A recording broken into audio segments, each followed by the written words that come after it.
Dr. Sweet is here with us today to talk about her book and her experiences in it. Dr. Sweet, it's such a pleasure to have you with us today. Well, thanks so much for having me, Casey. It's a pleasure. And I have to say, I always feel compelled to say, when your book first came out and it made the Chronicle, and a friend of mine called me, a nurse friend, and said, oh, there's this really good book I think you're going to like, God's Hotel.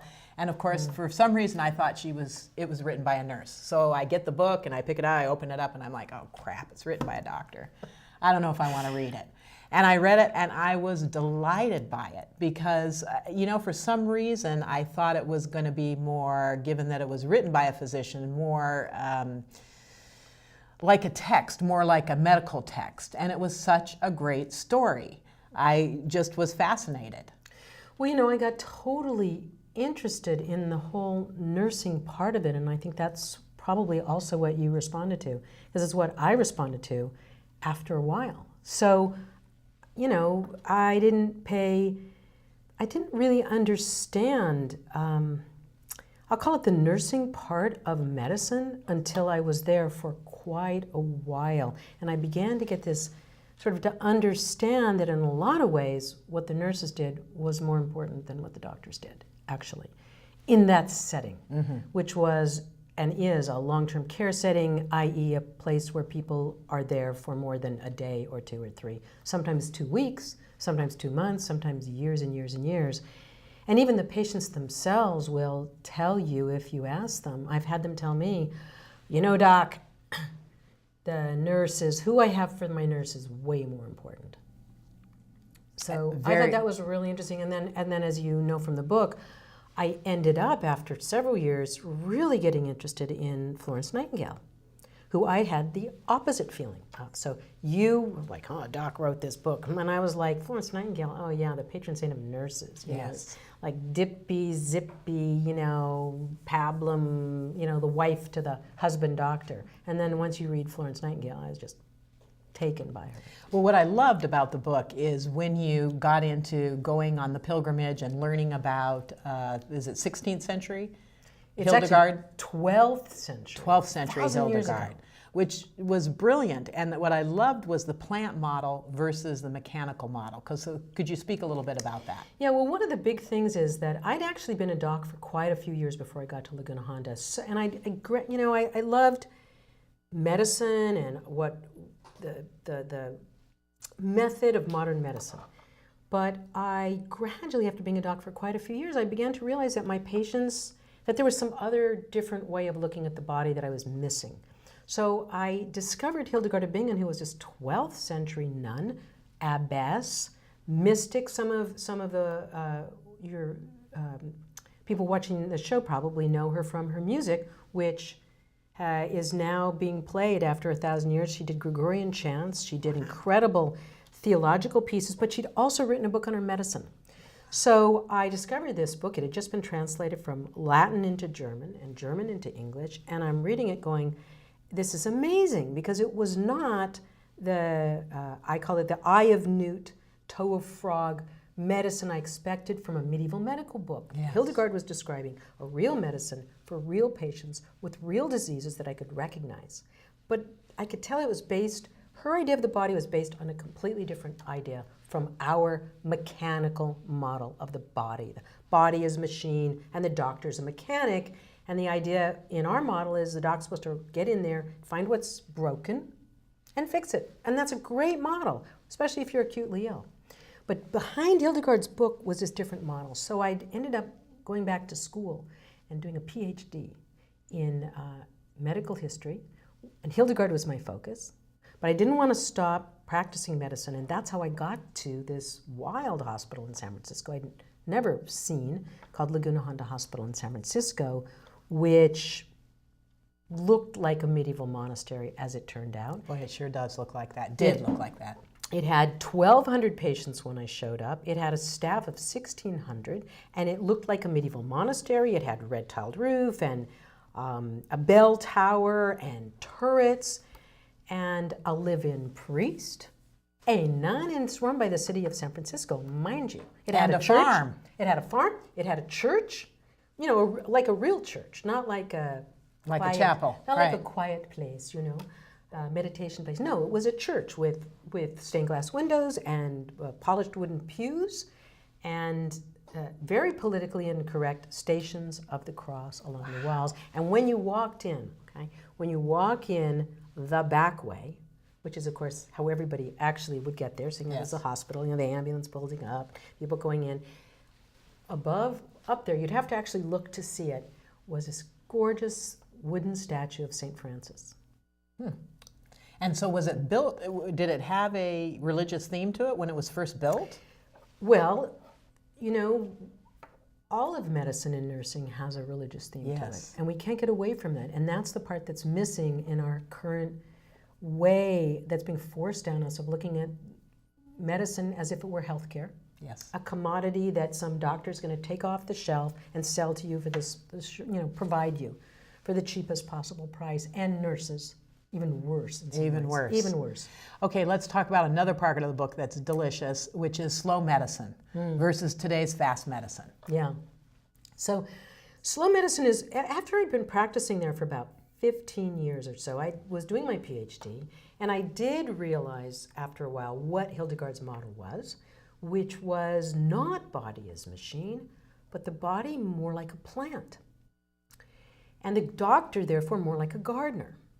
And I asked myself, and there's a fundamental difference in that. Well, what is the difference? The difference is, it's a fundamental difference between body as machine and body as plant, is that someone else has to fix a machine. But the plant heals itself. And if you have the model of body as plant, like Hildegard did, then the whole model is not to do something to the body, but to get out of the way to its natural power of healing, which she called viriditas. And that getting out of the way, I began to find very useful to my patients. That meant taking medications they didn't need out of the way. It meant trying to remove anything that was in their way of becoming healthy. Because, sometimes they talk about us as healers, but I don't heal anything. All I can do at best, I think, is remove what's in the way of you healing you. And that model takes longer, but even more when I asked myself one day, gee, this is like something, this different model. The slow food movement had come into consciousness around that time, and I suddenly thought to myself, really, it's more like slow medicine. It's more the way that slow food relates to fast food is what I'm really talking about here. And what's really fascinating to me is I wasn't the only person to make this leap. The same year that I thought about this, I've heard of 5 different doctors, Italy, England, on the East Coast, and here in California, that at the same time we came up with the same thought, there's something, we should call it slow medicine, as opposed to fast medicine, with these 2 different models. This fast medicine machine model where we do something, and then this slow model of medicine where we remove what's in the way.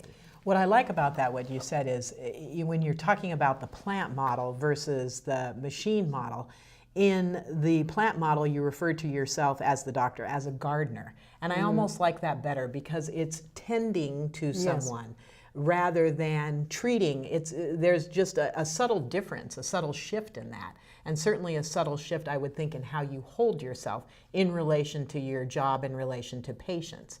Did you find a shift in how you were being with your patients?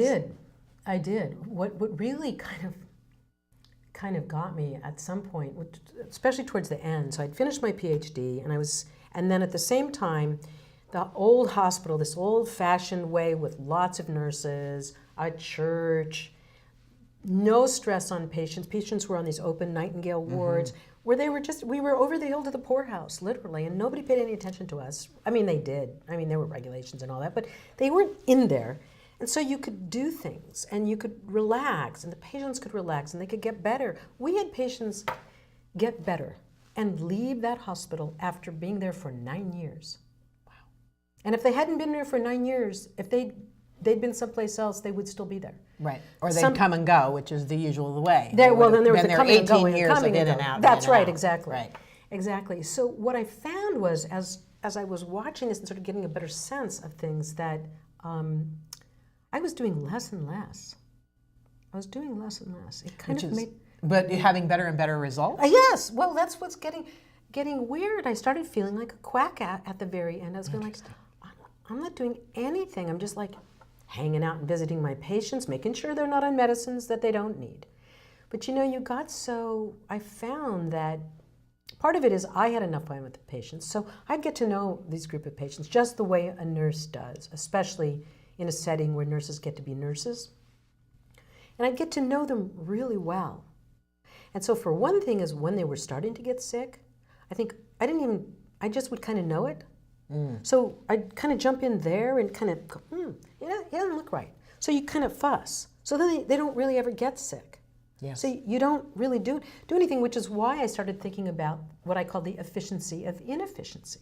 Yes. Because we're in this world where, efficient, i.e. everything's supposed to take less time, but actually it takes more and more time. Yes. Right? So there's also the inefficiency of this efficiency model. I mean, if you look at when healthcare economists entered medicine and healthcare and nursing to fix it and make it efficient, it was exactly the same moment that the healthcare budget started to go up and up. And the more they're in it, the higher up it goes. It's fascinating. It is a fascinating thing. The very thing that they seek to avoid is the thing that they're getting more of. Now, do you think most doctors would be comfortable in a slow model versus a fast model? Because to me, it seems like we train them for this fast model. And so that's what they learn and what they know. Well, the essence of the matter is that these are two tools in my box. I do not practice slow medicine if somebody comes in with an appendicitis. Right. I send them to the surgeon. They have wonderful fast medicine. They get a CT scan. They can do it now under the laparoscope. Marvelous. Great.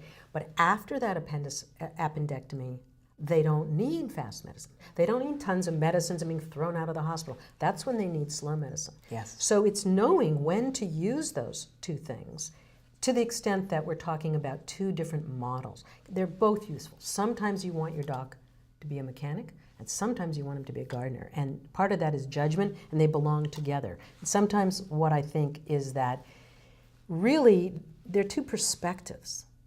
And you do it as a nurse. There's the perspective, you go to a patient, you go like, oh my God, what's wrong? This is this model of body as machine. This is this model where you're focusing, you're just looking at that patient. And then there's other times where you go like, and you kind of step back and you go like, you kind of think of the patient in context. And that's this model of body as plant in your more garden. And they belong together. You get a three-dimensional view of your patient when you use both of them.